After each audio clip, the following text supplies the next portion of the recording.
ಸ್ನೇಹಿತರೆ, ಆತ್ಮೀಯರೇ, ಇವತ್ತಿನ ಜ್ಞಾನ ಸಂದೇಶ ಭಾಗವಾಗಿ ನಾವು ಒಂದು ಅದ್ಭುತವಾದ ವಿಷಯವನ್ನು ತಿಳ್ಕೊಳ್ಳೋ ಪ್ರಯತ್ನ ಮಾಡೋಣ. ಶಿವಂಬು ಉಪಯೋಗಿಸುವರಂತ ಯಾರೇ ಹೊಸದಾಗಿ ಶಿವಂಬುವನ್ನು ಆಯ್ಕೆ ಮಾಡಿಕೊಂಡ್ರೆ ಪ್ರಾಯೋಗಿಕ ಅಂದ್ರೆ ಪ್ರಾಕ್ಟಿಕಲ್ ಆಗಿ ಪ್ರಾಯೋಗಪೂರ್ವಕವಾಗಿ ಉಪಯೋಗಿಸುವಂತ ವ್ಯಕ್ತಿಗಳಿಗೆ, ಧ್ಯಾನಿಗಳಿಗೆ, ಅಭ್ಯಾಸಗಳಿಗೆ ಏನೇನು ಸಲಹೆಗಳು ನೀಡ್ಬೋದು ಅಂತ ಒಂದು ಪ್ರಯತ್ನ ಮಾಡ್ತೀನಿ ನಾನು. ಯಾಕಂದ್ರೆ ತುಂಬಾ ಜನ ಇದಕ್ಕೂ ಶಿವಂಬು ಅಂದ್ರೆ ಅದು ಅವರ ಸ್ವಮೂತ್ರ ಅಂತ ಹೇಳ್ತೀವಲ್ಲ, ಸ್ವಮೂತ್ರವನ್ನು ಶಿವಂಬು ಅಂತ ಕರಿತೀವಿ. ಅದನ್ನು ಉಪಯೋಗಿಸ್ಬೇಕಂದ್ರೆ ಒಂದು ಇಂಜರಿಗೆ ಒಂಥರ ಇದು ಅಂದ್ರೆ ಒಂದು ಸ್ಮೆಲ್ ಇರತ್ತೆ, ವಾಸನೆ ಇರತ್ತೆ, ಇಲ್ಲಾಂದ್ರೆ ಟೇಸ್ಟ್ ಹೇಗಿರತ್ತೋ, ಇದೆಲ್ಲ ಹಲವಾರು ಒಂಥರ ಸಂದೇಹಗಳು, ಸಂಶಯಗಳಿರತ್ತೆ. ಅದನ್ನು ಹೋಗಲಾಡಿಸುವಂತ ಪ್ರಯತ್ನ ಈ ಕಾರ್ಯಕ್ರಮದಲ್ಲಿ, ಈ ಜ್ಞಾನ ಸಂದೇಶ ಕಾರ್ಯಕ್ರಮದಲ್ಲಿ ಮಾಡಕ್ಕೆ ಪ್ರಯತ್ನ ಮಾಡೋಣ. ಸೊ ಈ ಪ್ರಾಯೋಗಪೂರ್ವಕವಾಗಿ ಪ್ರಾಕ್ಟಿಕಲ್ ಸಜೆಷನ್ಸ್ ಏನಿರುತ್ತೆ, ಪ್ರಾಯೋಗಪೂರ್ವಕವಾಗಿ ಸಲಹೆಗಳು ಏನಿರುತ್ತೆ ಅಂತ ನೋಡಕ್ಕೆ ಒಂದು ಪ್ರಯತ್ನ ಮಾಡೋಣ. ಮೊದಲನೇದಾಗಿ ಶಿವಂಬು ಅಂತ ನಮ್ಗೆಲ್ಲರೂ ಗೊತ್ತಿರೋ ವಿಷಯ. ಈಗಾಗಲೇ ಇನ್ನೊಂದು ನಾವು ನೆನಪು ಮಾಡ್ಕೋಬೇಕು, ಈ ವೇದಿಕೆ ಮುಖಾಂತರ ಸರಿ ಈ ಶಿವಂಬುವನ್ನು ಅಧಿಕ ಪ್ರಾಚುರ್ಯಕ್ಕೆ ತಗೊಂಡು ಬಂದಿರುವಂತ ಅದ್ಭುತ ವ್ಯಕ್ತಿ, ಒಂದು ದೊಡ್ಡ ಒಂದು ಸಾಧಕ ಅಂತ ಹೇಳ್ಬೋದು ಈ ಶಿವಂಬುದಲ್ಲಿ. ಅವರೇ ನಮ್ಮ ಬ್ಯಾಂಗ್ಳೂರಿನ ನಿವಾಸಿ ಆಗಿರುವಂತ ಜಗದೀಶ್ ಬುರಾನಿ ಸರ್. ಅವರು ನಿನ್ನೆ ಅವರ ದೇಹವನ್ನು ತ್ಯಜಿಸಿ ಪರಲೋಕಕ್ಕೆ ಹೋಗಿದ್ದಾರೆ. ಅವ್ರು ಮತ್ತೊಂದು ಸರಿ ನಾವೆಲ್ಲರೂ ಕೃತಜ್ಞತೆಗಳು ಮತ್ತೆ ಜೋರಾಗಿ ಚಿಪ್ಪಾಲು ಸರ್, ಜೋರಾಗಿ ಚಿಪ್ಪಾಲು ಅವರಿಗೆ, ಅವರ ಸಾಧನಕ್ಕೆ, ಅವ್ರು ಕೊಟ್ಟಿರುವಂತ ಕೊಡುಗೆ ಈ ಭೂಮಿಗೆ ಮತ್ತೆ ನಾವೆಲ್ಲ ಮಾನವ ಕುಲಕ್ಕೆ ಕೊಟ್ಟಿರುವಂತ ಕೊಡುಗೆ ನಿರಂತರ ನಮ್ಮ ಜೊತೆಗಿರುತ್ತೆ. ಸೊ ಅವ್ರ ದೇಹವನ್ನು ಬಿಟ್ಟಿರ್ಬೋದು, ಆದ್ರೆ ಅವರ ಚೈತನ್ಯ ನಮ್ಮಲ್ಲಿ ಯಾವಾಗ್ಲಿರುತ್ತೆ. ಒಂಥರ ಇದೇ ರೀತಿಯಲ್ಲಿ ನಮ್ಮ ಗುರುಗಳು ಈ ಧ್ಯಾನವನ್ನು ಪ್ರಾಚುರ್ಯಕ್ಕೆ ತಗೊಂಡು ಬಂದಿರೋರು. ಆನಾಪಾನಸ ಧ್ಯಾನ ಮಾಡ್ತಾ ಇದ್ರು, ಎಲ್ಲ ಕಡೆ ಮಾಡ್ತಾರೆ, ಈಗಲೂ ಮಾಡ್ತಾರೆ, ಅವಾಗ್ಲೂ ಮಾಡ್ತಾನೆ ಇದ್ರು. ಆದ್ರೆ ಇಂಥ ಪ್ರಾಚುರ್ಯಕ್ಕೆ ತಗೊಂಡು ಬಂದಿರೋದು ನಮ್ಮ ಪತ್ರಿಜಿ ಗುರುಗಳು, ಪತ್ರಿಜಿ ಸರ್. ಯಾಕಂದ್ರೆ ಅವರು ಅವತ್ತು ಸ್ಟಾರ್ಟ್ ಮಾಡುವಾಗ 40 ವರ್ಷ ಕೆಳಗಡೆ ಯಾರೂ ಇರ್ಲಿಲ್ಲ. ಒಂದು ವ್ಯಕ್ತಿ, 2 ವ್ಯಕ್ತಿ, ಅವ್ರಿಗೆ ಒಬ್ರಿಬ್ರು ಮಾಸ್ಟರ್ಸ್ ಅಷ್ಟೇ. ಅವ್ರು ಎಷ್ಟೋ ಪ್ರಯತ್ನ ಮಾಡಿ ಕಳ್ಸಿಕೊಟ್ಟಿದ್ದಾರೆ. ಆ ರೀತಿಯಲ್ಲಿ ಆ ನಿರಂತರ ಪ್ರಯತ್ನ 40 ವರ್ಷ, 43 ವರ್ಷ ಆದ್ಮೇಲೆ ಈ ರೀತಿ ಇಷ್ಟು ಬೆಳವಣಿಗೆ ಆಗಿದೆ. ಅದೇ ರೀತಿಯಲ್ಲಿ ಸ್ವಮೂತ್ರ ಅನ್ನೋದು ಯಾವಾಗಿಂದ ಇದೆ. ಅದು ಧ್ಯಾನ ಹೇಗೆ ಸಾವಿರಾರು ವರ್ಷಗಳು, ಲಕ್ಷಾಂತರ ವರ್ಷಗಳಿಂದ ನಮ್ಮ ಮುನಿ ಋಷಿಗಳ ಸಾಧನೆ, ಅದು ಅವರ ಪರಿಕಲ್ಪನೆ, ಅವರಿಂದ ಜನ್ಮಿಸಿರುವಂತ ಈ ಧ್ಯಾನ, ಈ ಜ್ಞಾನ. ಆದ್ರೆ ಪ್ರಾಚುರ್ಯಕ್ಕೆ ತಗೊಂಡು ಬರೋದು ಇಂಪಾರ್ಟೆಂಟ್ ಅಲ್ವಾ? ಎಲ್ಲರಿಗೂ ಮುಟ್ಸೋದು ಇಂಪಾರ್ಟೆಂಟ್ ಅಲ್ವಾ? ಇರತ್ತೆ, ಎಲ್ಲಿ ಗುಹದಲ್ಲಿ ಇರ್ತದೆ, ಎಲ್ಲೋ ಗುಹದಲ್ಲಿ ಒಂದು ಗುಪ್ತವಾಗಿ ಪ್ರಾಕ್ಟೀಸ್ ಮಾಡ್ತಾ ಇರ್ತಾರೆ. ಜ್ಞಾನ ಅನ್ನೋದು ಎಲ್ಲೋ ಒಂದು ಪ್ರವಚನವಾಗಿ ನಾವು ಕೇಳ್ತಾ ಇರ್ತೀವಿ, ಮನೆಗೆ ಹೋಗಲ್ಲ ಅದು. ಯಾರಾದ್ರೂ ಒಂದು ಸ್ವಾಮೀಜಿ ಮಠಕ್ಕೋ ಎಲ್ಲೋ ಹೋದ್ರೆ ಅಲ್ಲಿ ಕೇಳಿಸ್ಕೋಬಹುದು ಅಷ್ಟೇ. ಈ ರೀತಿಯಲ್ಲಿ ಜೂಮ್ ಅಲ್ಲಿ ಬರಬೇಕು, PMC ಅಲ್ಲಿ ಬರ್ಬೇಕಂತಂದ್ರೆ ಅದಕ್ಕೂ ಮೂಲ ಕಾರಣ ನಮ್ಮ ಪತ್ರಿಜಿ ಸರ್. ಅದಕ್ಕೆ ಅವ್ರನ್ನು ಪ್ರತಿ ಒಬ್ಬರು ಅವರ ಚೈತನ್ಯನು ಯಾವಾಗ್ಲೂ ನೆನ್ಸ್ಕೊಂತಾ ಇರ್ತಾರೆ. ನಾವೆಲ್ಲರೂ ನೆನ್ಸ್ಕೊಂತೀವಿ, ನೆನಪಲ್ಲಿ ಇಟ್ಕೊಂತೀವಿ ಪ್ರತಿ ದಿವಸ, ಪ್ರತಿ ಕ್ಷಣ. ಸೊ ಆ ರೀತಿಯಲ್ಲಿ ಚೈತನ್ಯ ಅನ್ನೋದು ಹಾಗೆ ಕೆಲಸ ಮಾಡುತ್ತೆ. ದೇಹ ಅನ್ನೋದು ಇಂಪಾರ್ಟೆಂಟ್ ಅಲ್ವಾ? ಈ ದೇಹ ಅನ್ನೋದು ಬರುತ್ತೆ ಹೋಗತ್ತೆ ಮತ್ತೆ. ಆ ರೀತಿಯಲ್ಲಿ ಪುನರಪಿ ಜನನಂ ಪುನರಪಿ ಮರಣಂ ಅಷ್ಟೇ ಆಗೋದು. ಆದ್ರೆ ಆ ಚೈತನ್ಯ ಇದೆ ನೋಡಿ, ಆ ಚೈತನ್ಯ ಏನೇನ್ ಮಾಡುತ್ತೋ ಈ ಭೂಮಿ ಮೇಲೆ ಅದು ನಿರಂತರ ಶಾಶ್ವತವಾಗಿ ಉಳ್ಕೊಂತದೆ. ಅದು ನಾವೆಲ್ಲರೂ ಸಾಧಿಸ್ಬೇಕು, ನಾವು ಅದೇ ತರ ಮಾಡ್ಬೇಕು ಅಂತ ನಾನು ಪ್ರತಿಯೊಬ್ಬರಿಗೂ ಅದೇ ಹೇಳ್ತಾ ಇರೋದು.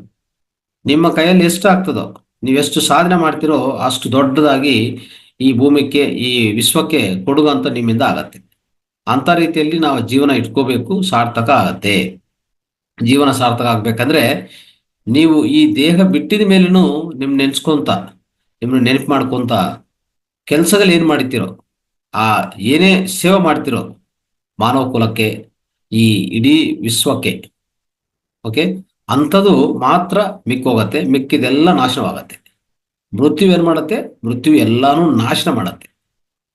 ನೀವು ಎಷ್ಟೇ ಏನೇ ಮಾಡಿದ್ರು, ಎಷ್ಟೇ ದೊಡ್ಡ ಸಾಧನೆ ಅಂದ್ರೆ ಸಂಪಾದನೆ ಮಾಡಿದ್ರು ಈ ಯಾವುದೇ ಈ ಪ್ರಾಪಂಚಿಕ ವಿಷಯಗಳೆಲ್ಲನೂ ಮೃತ್ಯು ನಾಶ ಮಾಡುತ್ತೆ. ಒಂದು ಮಾತ್ರ ಅದು ನಾಶ ಮಾಡೋಕ್ಕಾಗಲ್ಲ, ನಿಮ್ಮ ಸೇವೆ, ನಿಮ್ಮ ಜ್ಞಾನ. ಈ ಎರಡನ್ನೂ ತಾಕಕ್ಕೆ ಆಗಲ್ಲ, ಟಚ್ ಮಾಡಕ್ಕೆ ಆಗಲ್ಲ. ನೋಡಿ, ಅಂಥದ್ದು ಸಾಧನೆ ಮಾಡಬೇಕಾ, ಇಲ್ಲ ನಾಶ ಆಗುವಂಥ ವಿಷಯಗಳ ಮೇಲೆ ನಮ್ಮ ಇಡೀ ಜೀವನವೇ ನಾವು ಕಲಿತಾ ಇದ್ದೀವಿ. ಅಂದ್ರೆ ಇಡೀ ಜೀವನವೇ ನಾವು ನಮ್ಮ ಜೀವನವನ್ನು ವ್ಯರ್ಥ ಮಾಡ್ಕೊತಾ ಇದ್ದೀವಿ ಅಂತ ಹೇಳ್ಬೋದು. ನಾವು ಬೆಳಗ್ಗೆ ಎದ್ದಿದ್ರೆ ಸಾಯಂಕಾಲವರೆಗೂ 365 ದಿನಗಳು, ಇಡೀ 70, 80, 100 ವರ್ಷಗಳು ಏನ್ ಮಾಡ್ತಾ ಇದೀವಿ? ಯಾವುದು ನಾಶನ ಆಗತ್ತೋ ಅದ್ರ ಮೇಲೆ ಪೂರ್ತಿ ಗಮನ ಕೊಟ್ಟಿದ್ವಿ. ಪೂರ್ತಿ ಗಮನ ಅದ್ರ ಮೇಲೆ ಇದೆ.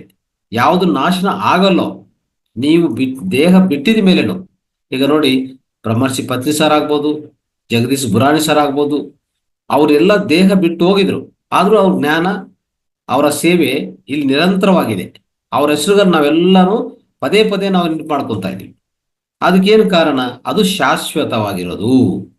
ಶಾಶ್ವತ ವಸ್ತುಗಳನ್ನು ಇಟ್ಕೊಳ್ಳಿ, ಅಶಾಶ್ವತ ವಸ್ತುಗಳನ್ನು ಎಷ್ಟೇ ನೀವು ಸಾಧನೆ ಮಾಡಿದ್ರು ವೇಸ್ಟು ವೇಸ್ಟು ವೇಸ್ಟ್. ಕುಟುಂಬ ಆಗ್ಬೋದು, ಒಂದು ತರ ಆರ್ಥಿಕ ಮತ್ತೆ ಸಂಬಂಧಗಳು, ಒಡವೆಗಳು, ಏನೇ ಸಂಪಾದನೆ ಇರ್ಬೋದು, ಆಸ್ತಿ ಪಾಸ್ತಿಗಳು ಎಲ್ಲನೂ ಪ್ರತಿ ಒಂದು ನಾಶ ಮಾಡುತ್ತೆ ಮೃತ್ಯು ಅನ್ನೋದು. ಮೃತ್ಯು ಬಂದೇ ಬರುತ್ತೆ. ಆ ಮೃತ್ಯು ಬಂದಿದೆ ಅಂದ್ರೆ ಎಲ್ಲ ನಾಶ ಮಾಡೋಗುತ್ತೆ. ಮತ್ತೆ ಅಂತ ನಾಶ ಆಗುವಂತ ವಸ್ತುಗಳ ಬಗ್ಗೆ ಎಷ್ಟು ಗಮನ ಕೊಡ್ತೀರಿ, ಎಷ್ಟು ಸಮಯ ಕೊಡ್ತೀರಿ? ಕೊಡಿ, ಪರವಾಗಿಲ್ಲ. ಜೀವನ ನಡೆಸ್ಕೋಬೇಕಾ, ಪ್ರಾಪಂಚಿಕ ಜೀವನ ನಡೀಬೇಕಾ, 50% ಸಮಯ ಕೊಡಿ.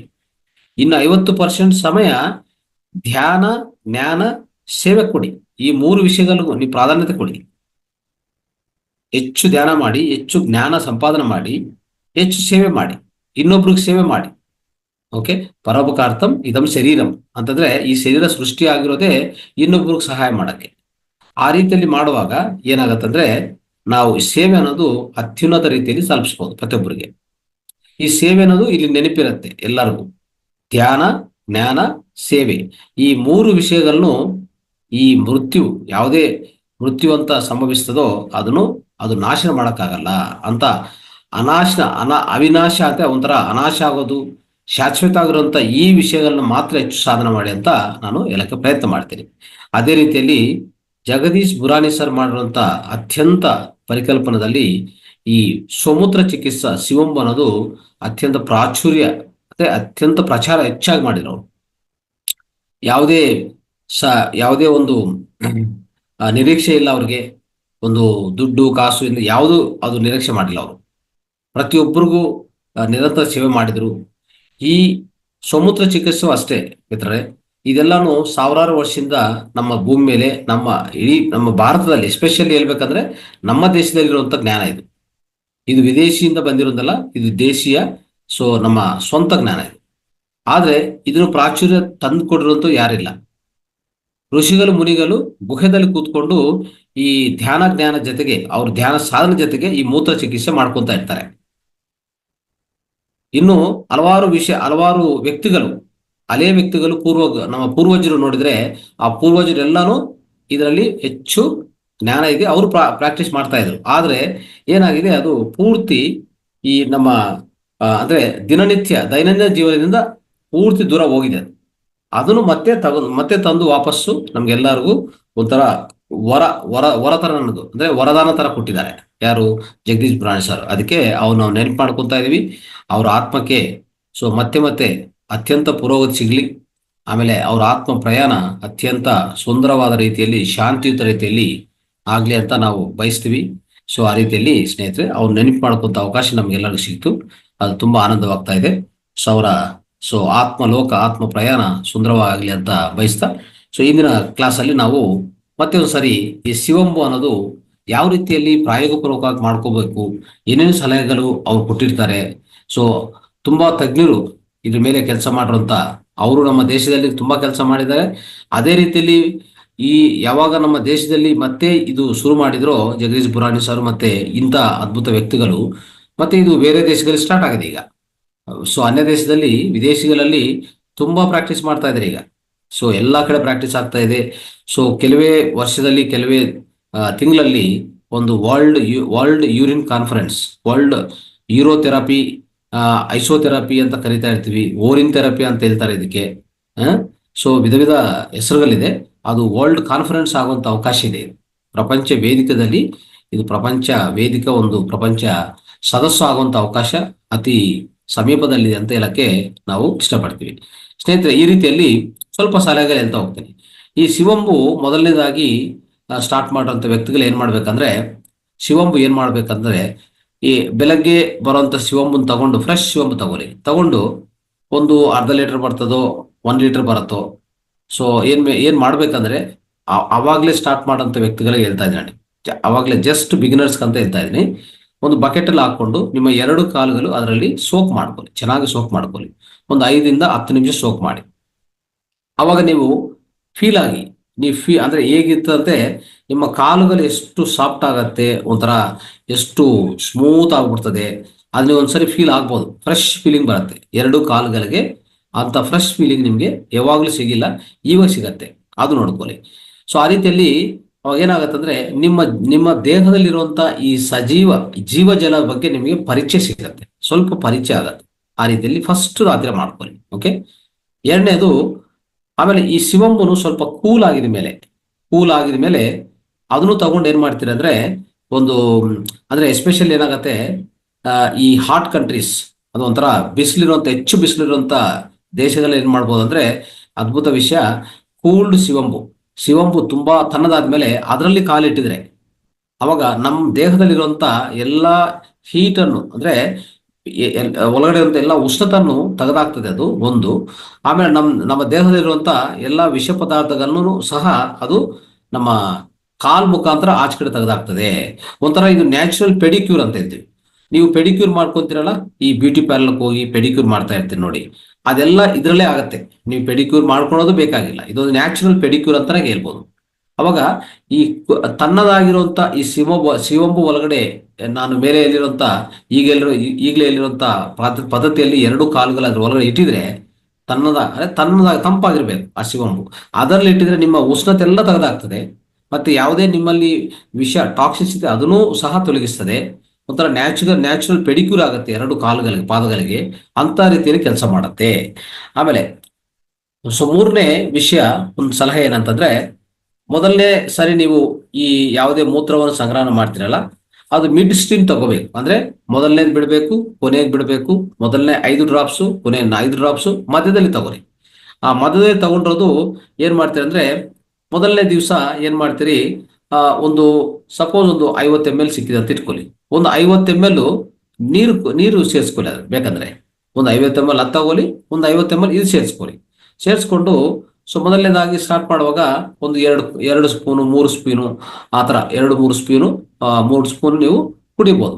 ಆ ಥರ ಕುಡಿಯುವಾಗ ಏನಾಗುತ್ತೆ, ಸ್ಲೋ ಆಗಿ ನಿಮ್ಗೆ ಅಭ್ಯಾಸ ಆಗತ್ತೆ, ಆ ಟೇಸ್ಟ್ ಗೊತ್ತಾಗತ್ತೆ. ಮೊದಲನೇದು ನಿಧಾನವಾಗಿ ಅಭ್ಯಾಸನೂ ಆಗತ್ತೆ. ಈ ರೀತಿಯಲ್ಲಿ ಮಾಡ್ಕೊಳ್ಳಿ. ಸ್ಟಾರ್ಟಿಂಗ್ ಮಾಡೋರು, ಈಗಾಗಲೇ ಯಾರು ಸ್ಟಾರ್ಟ್ ಮಾಡಿಲ್ಲ ಅಂದ್ರೆ, ಸೊ ಈ ರೀತಿಯಲ್ಲಿ ಮಾಡ್ಕೊತಾ ಹೋದ್ರೆ ನಿಮ್ಗೆ ಅಭ್ಯಾಸ ಆಗತ್ತೆ ಅಂತ ಹೇಳ್ಬೋದು. ಸೊ ಆಮೇಲೆ ಇದು ಮಾಡುವಾಗ ಏನಾಗತ್ತಂದ್ರೆ, ಹೋಗ್ತಾ ಹೋಗ್ತಾ ಇದೊಂಥರ ಡಿಟಾಕ್ಸಿಫಿಕೇಶನ್ ಆಗತ್ತೆ ನಿಮ್ಮಲ್ಲಿ. ಅಂದ್ರೆ ಹೆಚ್ಚು ಮೋಷನ್ಸ್ ಆಗ್ಬೋದು, ಆಮೇಲೆ ಹೆಡ್ಡೇಕ್ ಬರ್ಬೋದು, ಒಂಥರ ಸ್ಲೈಟ್ ಫೀವರ್ ತರ ಬರ್ಬೋದು ಅಲ್ವಾ. ಆ ರೀತಿಯಲ್ಲಿ ಮೊದಲನೇದಾಗಿ 1 ವಾರ 2 ವಾರದಲ್ಲಿ ಇಂಥ ಲಕ್ಷಣಗಳು ಕಂಡುಹಿಡಬಹುದು ಅಂತ ಹೇಳ್ತಾ ಇದ್ದೇನೆ. ಯಾಕಂದ್ರೆ ಈ ತರ ಬಂದ್ರೆ ಇದೇನಪ್ಪಾ ಇದು, ಏನೋ ಮೂತ್ರ ಸೇವನೆ ಮಾಡಕ್ ಹೋದ್ರೆ ಈ ರೀತಿಯಲ್ಲಿ ಆಗ್ತಾ ಇತ್ತಲ್ಲ, ನನಗೂ ಏನೋ ಇದು ತಪ್ಪಾಗ್ತಾ ಇದೆ ಅಂತ ನಿಮ್ಗೆ ಏನು ಡೌಟ್ ಬರಬಾರ್ದು ಅಂತ ನಾನು ಮತ್ತೆ ಒಂದ್ಸರಿ ಕ್ಲಾರಿಫೈ ಮಾಡಕ್ಕೆ ಪ್ರಯತ್ನ ಮಾಡ್ತಾ ಇದ್ದೀನಿ.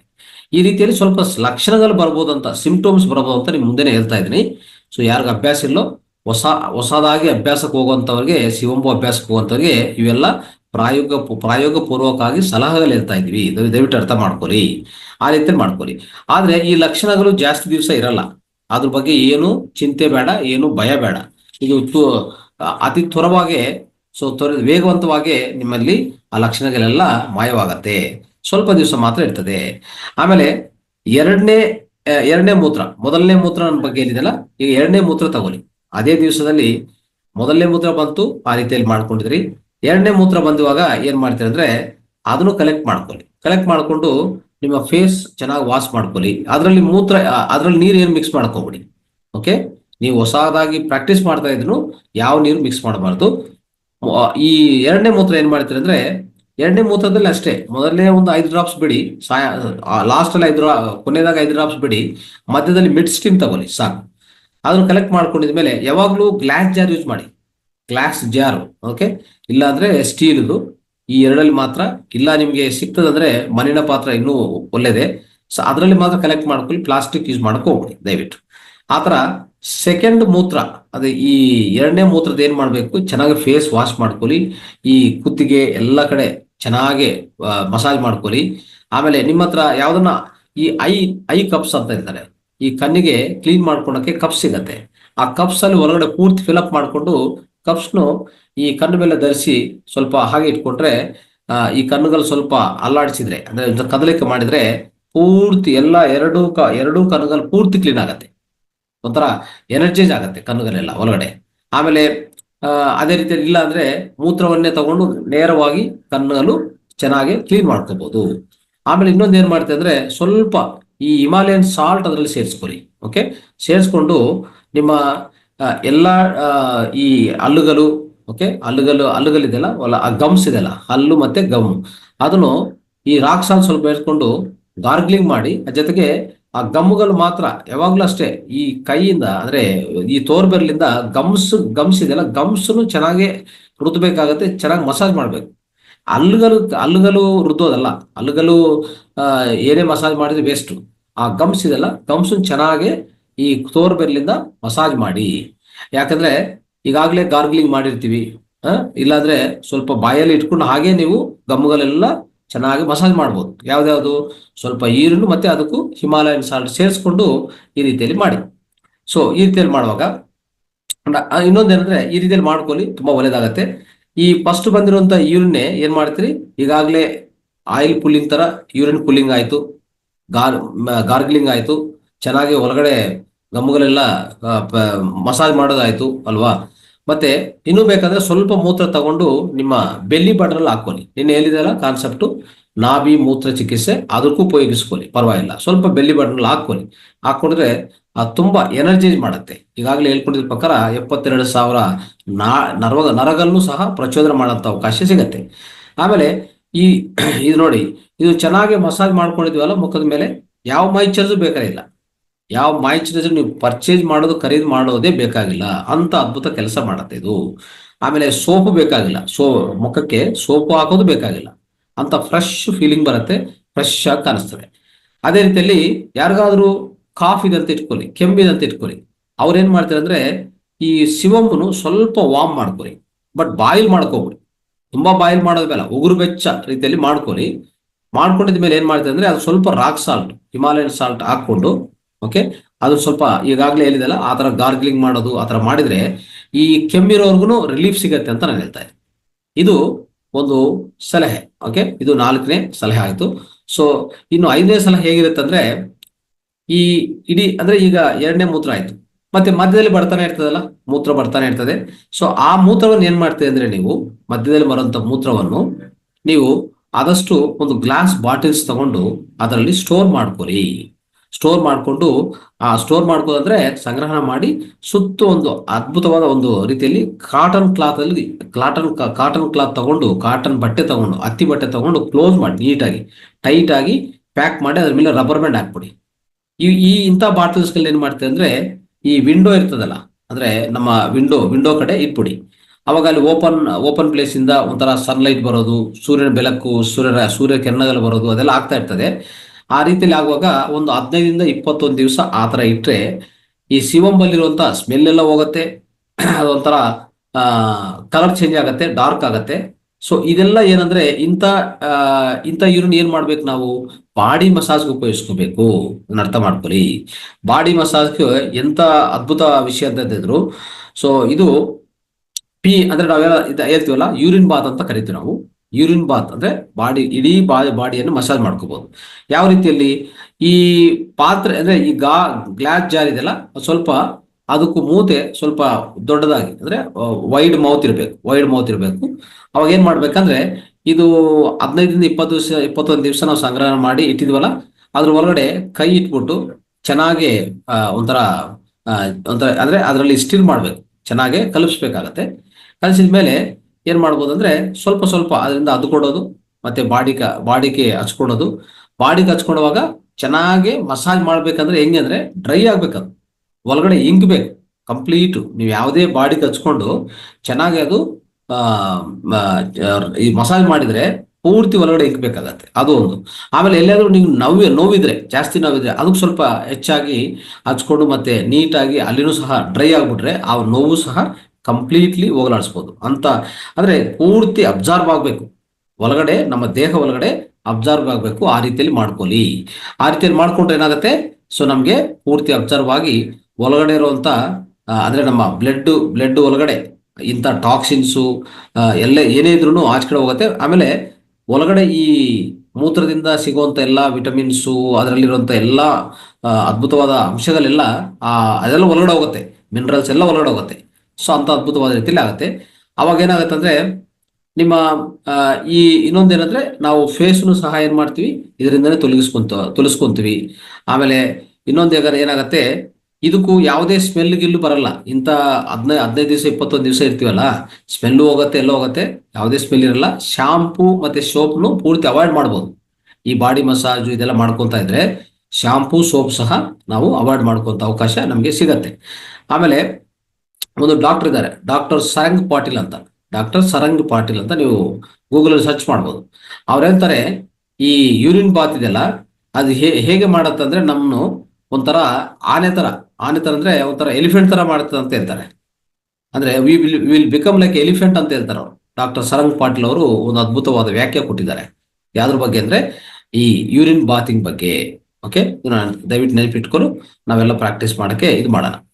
ಆಮೇಲೆ ಸೊ ನೀವು ಇದು ಮೂತ್ರವನ್ನು ಕುಡಿಯೋದು ಸ್ಟಾರ್ಟ್ ಆಗಿದೆ ಅಲ್ವಾ? ಸೊ ಆಟೋಮೆಟಿಕ್ ಆಗಿ ಏನಾಗುತ್ತೆ ಅಂದ್ರೆ, ಸೊ ನಾವು ಮಾಡ್ಬೇಕಾಗಿರುವಂತ ವಿಷಯ, ಈ ಮೂತ್ರವನ್ನು ನೀವು ಅಭ್ಯಾಸ ಮಾಡ್ತಾ ಹೋದ್ರೆ, ಶಿವಂಬ ಅಭ್ಯಾಸ ಮಾಡುವಾಗ ನೀವು ಸ್ವಲ್ಪ ಡೈಟ್ ಅಲ್ಲಿ ಸ್ವಲ್ಪ ಚೇಂಜಸ್ ತಗೊಂಡ್ ಬರ್ಬೇಕಾಗತ್ತೆ. ಆ ಡೈಟ್ ಅಲ್ಲಿ ಚೇಂಜಸ್ ಹೇಗಿರುತ್ತೆ ಅಂದ್ರೆ, ಹೆಚ್ಚು ಫ್ರೂಟ್ಸು, ಸಲಾಡು ಅಲ್ವಾ, ಲೆಸ್ ಶುಗರ್ ಅಂದ್ರೆ ಶುಗರ್ ಇಲ್ಲದೆ ಅಂತ ಶುಗರ್ ಅನ್ನೋದು ಪೂರ್ತಿ ಅವಾಯ್ಡ್ ಮಾಡಿ. ಆಮೇಲೆ ಈ ಫ್ರೈಡ್ ಫುಡ್ಸು ಹೆಚ್ಚು ಇದು ನಾವು ಮಾಡಿರ್ತೀವಲ್ಲ, ಈ ಪದಾರ್ಥಗಳು ಜಾಸ್ತಿ ಫ್ರೈ ಮಾಡಿರ್ತೀವಿ ನೋಡಿ, ಅಂತ ಪದಾರ್ಥಗಳು ಅವಾಯ್ಡ್ ಮಾಡಿ. ಆಮೇಲೆ ಒಂದು ವಾರಕ್ಕೊಂದ್ಸರಿ ಯೂರಿನ್ ಫಾಸ್ಟಿಂಗ್, ಯೂರಿನ್ ಫಾಸ್ಟಿಂಗ್ ಅಲ್ಲಿ ನಿಮ್ಗೆ ಗೊತ್ತಿರೋ ವಿಷಯ, ಇಡೀ ದಿವಸ ಯೂರಿನ್ ಕುಡಿಯೋದು, ನೀರು ಕುಡಿಯೋದು, ಈ ರೀತಿಯಲ್ಲಿ ಮಾಡ್ತಾ ಹೋದ್ರೆ ಒಂದ್ ದಿವಸ ಫಾಸ್ಟಿಂಗ್ ಆಗತ್ತೆ. ಇದು ತುಂಬಾ ಅದ್ಭುತವಾದ ವಿಷಯ. ಇದು ನಾವೇನಂತ ಕರಿತೀವಿ ಅಂದ್ರೆ, ಯೂರಿನ್ ಫಾಸ್ಟಿಂಗ್ ಅನ್ನು ಅಮರೋಲಿ ಕ್ರಿಯಾ ಅಂತ ಹೇಳ್ತೀವಿ. ಏನಂತ ಕರಿತೀವಿ? ಅಮರೋಲಿ ಕ್ರಿಯಾ. ಈ ಅಮರೋಲಿ ಕ್ರಿಯೆ ಹೇಗಿರುತ್ತೆ ಅಂದ್ರೆ, ಫಾಸ್ಟಿಂಗ್ ಮತ್ತೆ ಅದನ್ನು ಅಂದ್ರೆ ಏನ್ ನಾವು ವಿಸರ್ಜನೆ ಮಾಡ್ತೀವೋ ಆ ನೀರನ್ನು, ನಮ್ಮ ದೇಹದಿಂದ ಜಲ ಹೋಗುತ್ತೆ, ಮತ್ತೆ ಜಲನು ವಾಪಸ್ ಕರೀತೀವಿ. ಇದೊಂಥರ ಲೂಪಿಂಗ್ ಅಂತ ಹೇಳ್ತೀವಿ, ಲೂಪಿಂಗ್ ಬ್ಯಾಕ್ ಅಂತ ಕೇಳ್ತೀವಿ. ಈ ರೀತಿಯಲ್ಲಿರುವಾಗ ಯಾವುದೇ ಹಸುವಾಗಲ್ಲ, ಅದನ್ನ ಅರ್ಥ ಮಾಡ್ಕೊಳ್ಳಿ. ಸೊ ನಿಮ್ಮ ದೇಹಕ್ಕೆ ಬೇಕಾಗಿರುವಂತ ಎಲ್ಲಾ ಪೋಷಕಾಂಶಗಳು ಲಭ್ಯವಾಗತ್ತೆ ಈ ಫಾಸ್ಟಿಂಗ್ ಅಲ್ಲಿ, ಏನು ತೊಂದರೆ ಆಗಲ್ಲ, ಅದನ್ನ ಅರ್ಥ ಮಾಡ್ಕೊಳ್ಳಿ. ಸೊ ಆಮೇಲೆ ನಾವು ಫಾಸ್ಟಿಂಗ್ ಮಾಡುವಾಗನೂ ಅಷ್ಟೇ, ಈ ಫಾಸ್ಟಿಂಗ್ ಅಲ್ಲಿ ಇದು ಉಪಯೋಗಿಸಿದ್ರೆ ಯಾವುದೂ ನಿಮ್ಗೆ ತೊಂದರೆಗಾಲಾಗಲ್ಲ. ಸೊ ಆಮೇಲೆ ಇನ್ನೊಂದ್ಸಲ ನಾವು ಇಂಟರ್ಮಿಟೆಂಟ್ ಫಾಸ್ಟಿಂಗ್ ಮಾಡ್ತಾ ಇರ್ತೀವಿ ನೋಡಿ. ಆ ಇಂಟರ್ಮಿಟೆಂಟ್ ಫಾಸ್ಟಿಂಗ್ ಅಲ್ಲಿ ಅಷ್ಟೇ, ನಾವು ಇಡೀ ಒಂದು 7 ಗಂಟೆಗೆ ಊಟ ನಾವು ನಿಲ್ಲಿಸಿದ್ರೆ, ಮತ್ತೆ ನೆಕ್ಸ್ಟ್ ಡೇ ಮೊನ್ನೆ ದಿನ ನಾವು ಯಾವಾಗ ಊಟ ತಗೊಂತೀವಿ, ಅದೇ ಒಂಥರ ನಾವು ಬ್ರೇಕ್ ಮಾಡೋದು. ಫಾಸ್ಟಿಂಗ್ ಅಂದ್ರೆ ಒಂದು 10-11 ಗಂಟೆ ಆ ಥರ ಬ್ರೇಕ್ ಮಾಡ್ತೀವಲ್ಲ, ಈ ಮಧ್ಯದಲ್ಲಿ ನೀವು ಈ ಯೂರಿನ್ ಅನ್ನೇ ಉಪಯೋಗಿಸ್ಬೋದು. ಅಂದ್ರೆ ಈ ಅಮರೋಲಿ ಕ್ರಿಯೆ ಮಾಡ್ತಾನೆ ಹೋಗ್ಬೋದು ನೀವು ಒಂಥರ. ಸೊ ಇದನ್ನು ತುಂಬಾ ಅದ್ಭುತವಾದ ವಿಷಯ. ಇದರಲ್ಲಿ ಏನಾಗತ್ತಂದ್ರೆ, ವೆಯ್ಟ್ ಲಾಸ್ ತುಂಬಾ ಆಗತ್ತೆ.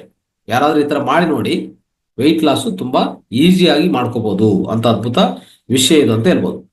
ಆಮೇಲೆ ಇನ್ನೊಂದೇನಂದ್ರೆ, ಈ 2 ಗ್ಲಾಸ್ ಅಂದ್ರೆ ಒಂಥರ ನಾವು 2 ಗ್ಲಾಸ್ ಅಂದ್ರೆ ಬೆಳಗ್ಗೆ ಒಂದು, ಅಂದ್ರೆ ಅವಾಗ್ಲೇ ಪ್ರಾಕ್ಟೀಸ್ ಮಾಡೋಂಥ ವ್ಯಕ್ತಿಗಳಿಗೆ ಸಲಹೆ ಏನಂದ್ರೆ, ಜಸ್ಟ್ ಪ್ರಾಕ್ಟೀಸ್ ಮಾಡೋಂಥ ವ್ಯಕ್ತಿಗಳು, ಬಿಗಿನರ್ಸ್ಗೆ ಬೆಳಗ್ಗೆ 1 ಗ್ಲಾಸು, ಸಾಯಂಕಾಲ 1 ಗ್ಲಾಸು ನಾವು ಕುಡಿದಿದ್ರು ನಿಮ್ಗೆ ಅಭ್ಯಾಸ ಅನ್ನೋದು ಶುರು ಆಗತ್ತೆ ಅಂತ ಹೇಳ್ಬೋದು. ಆಮೇಲೆ ಇದು ಕುಡಿಯೋಕ್ ಮುಂಚೆ ಅಷ್ಟೇ ಏನ್ ಮಾಡ್ತೀರಿ ಅಂದ್ರೆ, ಆದಷ್ಟು ಈ ಯಾವುದೇ ಈ ಅಂದ್ರೆ ಆಹಾರಕ್ಕೂ ಆಹಾರ ತಿಂದಿವಿ ಅಂತ ಇಟ್ಕೊಳ್ಳಿ, ತಿಂದಿದ ಮೇಲೆ ಸ್ವಲ್ಪ ವೆಯ್ಟ್ ಮಾಡಿ ಆಮೇಲೆ ಕುಡಿಯೋದು ಒಳ್ಳೆಯದು.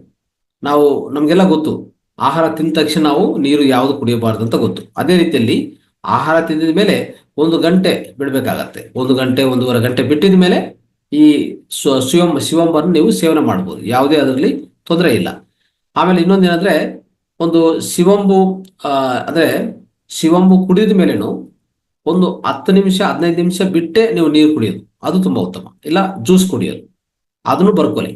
ಒಂದು ಶಿವಂಬು ಇವಾಗ ಕುಡಿದ್ವಿ ಅಂದ್ರೆ ಒಂದು 15 ನಿಮಿಷ ಬಿಡಿ, ಅದಾದ್ಮೇಲೆ ನೀರು ಕುಡಿ, ಇಲ್ಲಾಂದ್ರೆ ಯಾವುದೇ ಜ್ಯೂಸ್ ಕುಡಿ, ತೊಂದರೆ ಇಲ್ಲ. ಇಲ್ಲ ಯಾವುದೇ ತಿನ್ಬೇಕಂದ್ರೂ ಸ್ವಲ್ಪ ತಿನ್ಬೋದು. ಆದ್ರೆ ಆದಷ್ಟು ನಾವೇನ್ ಮಾಡ್ತೀವಿ, ಅದು ಶಿವಂಬು ತಗೊಂಡಿದ ತಕ್ಷಣ ಯಾವುದು ತಿನ್ನಕ್ ಹೋಗ್ಬಾರ್ದು, ಒಂದು 15 ನಿಮಿಷ ಬಿಡಬೇಕಾಗತ್ತೆ. ಆಮೇಲೆ ಶಿವಂಬು ಕುಡಿದ ಮೇಲೆ ಪ್ಲೇನ್ ವಾಟರ್ ಅನ್ನೋದು ಯಾವಾಗಲೂ ತಗೋಬಹುದು. ಶಿವಂಬು ಕುಡಿದ ಮೇಲೆ ಪ್ಲೇನ್ ವಾಟರ್ ಇಮಿಡಿಯೇಟ್ ತಗೋಬಹುದು. ಅದಕ್ಕೇನು 15 ನಿಮಿಷ 20 ನಿಮಿಷ ಕೊಡ್ಬೇಕಂತ ಯಾವುದು ಅವಶ್ಯಕತೆ ಇಲ್ಲ, ಅದನ್ನ ಅರ್ಥ ಮಾಡ್ಕೊಳ್ಳಿ. ಸೊ ಈ ರೀತಿಯಲ್ಲಿ ಆಗುತ್ತೆ ಸ್ನೇಹಿತರೆ. ಆಮೇಲೆ ನಿಮ್ಗೆ ಯಾವ್ದಾದ್ರು ಈ ಶಿವಂಬು ಸ್ವಲ್ಪ ಜನಗೆ ತುಂಬಾ ಸ್ಟ್ರಾಂಗ್ ಇದು ಎಕ್ಸ್ಪೀರಿಯನ್ಸು ತಡೆಯಕ್ಕಾಗಲ್ಲ ಅಂತಂದ್ರೆ, ಅಂತ ವ್ಯಕ್ತಿಗಳಿಗೆ ಯಾವುದೇ ಎಮರ್ಜೆನ್ಸಿ ಬಂದ್ರೆ ನೀವು ಹೋಮಿಯೋಪತಿ ಮೆಡಿಸನ್ ಮನೇಲಿ ಇಟ್ಕೋಬೇಕಾಗತ್ತೆ. ಅರ್ಥ ಮಾಡ್ಕೊಳ್ಳಿ, homeopathy medicine is the best medicine. Homeopathy ಮತ್ತೆ ಐಸೋಪತಿ, ಯೂರೋಪತಿ, ಐಸೋಪತಿ, ಓರಿನ್ ಥೆರಪಿ, ಇವೆಲ್ಲ ವಿಧ ವಿಧ ಹೆಸರುಗಳಿದೆ ಇದಕ್ಕೆ ಅಲ್ವಾ. ಸಮುದ್ರ ಚಿಕಿತ್ಸೆ, ಆಟೋ ಯೂರಿನ್ ಥೆರಪಿ ಅಂತ ಕರಿತಾ ಇರ್ತೀವಿ. ಇದು ಹೋಮಿಯೋಪತಿ ಸಿಮಿಲರ್, ಅಂದ್ರೆ ಒಂಥರ ಒಂದೇ ರೀತಿಯಲ್ಲಿ ಕೆಲಸ ಮಾಡ್ತಾ ಹೋಗ್ತದೆ ನೋಡಿ. ಎರಡೂ ಸಹ ಒಂದೇ ರೀತಿಯಲ್ಲಿ ಕೆಲಸ ಮಾಡ್ತಾ ಹೋಗ್ತದೆ. ಅದಕ್ಕೋಸ್ಕರ ಹೋಮಿಯೋಪತಿನೂ ನಿಮ್ಗೆ ಯಾವ್ದನ್ನ ಅರ್ಜೆಂಟು ಅಂದ್ರೆ ಒಂಥರ ಅರ್ಜೆಂಟ್ ಆಗಿದೆ, ಎಮರ್ಜೆನ್ಸಿ ಆದ್ರೆ, ಸೊ ಆದಷ್ಟು ನೀವು ಒಂದು ಬೇಸಿಕ್ ಮೆಡಿಸಿನ್ಸ್ ಇವೆಲ್ಲ, ಈ ತರ ಒಂಥರ ಫೀವರ್ ಆಗಿದೆ, ಕೋಲ್ಡ್ ಆಗಿದೆ ಅಂದ್ರೆ ಕೆಮ್ಮಾಗಿದೆ, ಶೀತಲ ಆಗಿದೆ, ಇಂಥ ವಿಷಯಗಳಿಗೆಲ್ಲ ಹೋಮಿಯೋಪತಿ ಮೆಡಿಸಿನ್ ಮನೇಲಿ ಇಟ್ಕೊಳ್ಳೋದು ತುಂಬಾ ಉತ್ತಮ. ಅದೇ ರೀತಿಯಲ್ಲಿ ಇನ್ನೊಂದು ಹೇಳ್ತೀನಿ, ಈಗ ಇತ್ತೀಚಿನ ಕಾಲದಲ್ಲಿ ಏನಾಗ್ತದೆ, ಜಾಸ್ತಿ ಚಳಿ ಇದೆಯಲ್ಲ, ಇದನ್ನು ಸ್ವಲ್ಪ ತಟ್ಕೊಳಕ್ಕಾಗಲ್ಲ. ಸ್ವಲ್ಪ ವ್ಯಕ್ತಿಗಳಿಗೆ ಶೀತಲ ಆಗತ್ತೆ, ಕೆಮ್ಮು ಜಾಸ್ತಿ ಬರುತ್ತೆ, ಇರೋದಿರೋದು ಬಾಡಿಯಲ್ಲಿ ಉಷ್ಣತೆ ಹೆಚ್ಚಾಗ್ಬಿಡೋದು, ವೈರಲ್ ಫೀವರ್ಸ್ ಏರ್ ಬರ್ತಾ ಇರ್ತದೆ. ಸೊ ಈ ರೀತಿಯಲ್ಲಿ ಹೋಮಿಯೋಪತಿ ಮೆಡಿಸಿನ್ ಇಟ್ಕೊಳ್ಳಿ. ಶಿವಂಬು ಪ್ರಾಕ್ಟೀಸ್ ಮಾಡಂಗಿದ್ರೆ ಅದನ್ನು ಕಡಿಮೆ ಮಾಡತ್ತೆ. ಸ್ವಲ್ಪ ಜನಕ್ಕೆ ಅದು ಆಗ್ತಾ ಇಲ್ಲ ಅಂತ ಇರುವಾಗ ಅಂತ ವ್ಯಕ್ತಿಗಳು ಏನ್ ಮಾಡ್ಬೋದು, ನಾವು ಕಾಪಾಡ್ಕೋಬೇಕು ಈ ವೈರಸ್ ಎಫೆಕ್ಟ್ಸ್ಗೆ, ಶೀತಲಕ್ಕೆ, ಚಳಿಗೆ ಅಂತಂದ್ರೆ ಯಾವುದೇ ಅಲೋಪತಿ ಮೆಡಿಸಿನ್ ಹೋಗ್ಬಾರ್ದು ಅಂತಾನೆ ನಾವ್ ಹೇಳ್ತಾ ಇರೋದು. ಇಂಥ ಪದ್ಧತಿಗಳೆಲ್ಲ ಹೇಳೋದು ಅದಕ್ಕೋಸ್ಕರನೇ. ಅರ್ಥ ಆಯ್ತಲ್ಲ. No medicine no doctor concept, ಮತ್ತೆ no allopathy medicine no chemical medicine ಅಂತ ನಾವ್ ಹೇಳೋದು ಯಾವಾಗ್ಲೂ.